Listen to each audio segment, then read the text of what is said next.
Hi అండి, ఈ రోజు నేను పచ్చిరొయ్యలు టమాటా కర్రీ ఎలా చేయాలో చూపిస్తాను. ఫస్ట్ గ్యాస్ వెలిగించుకుని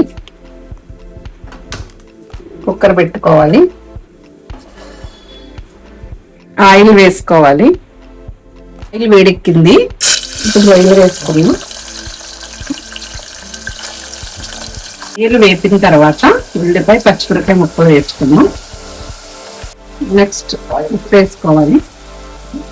ఉల్లిపాయలు వేగిన తర్వాత టమాటా ముక్కలు వేయాలి. టమాటా ముక్కలు మగ్గిన తర్వాత కొంచెం అల్లం ఉల్లిపాయ పేస్ట్ వేసి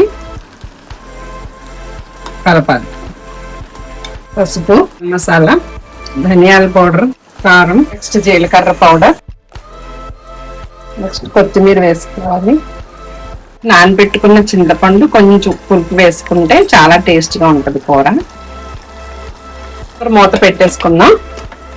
పెట్టేసుకుని విజిల్ పెట్టేద్దాం. 3 విజిల్స్ వస్తే సరిపోతుంది. రెడీ, పచ్చిరొయ్యలు టమాటా కర్రీ.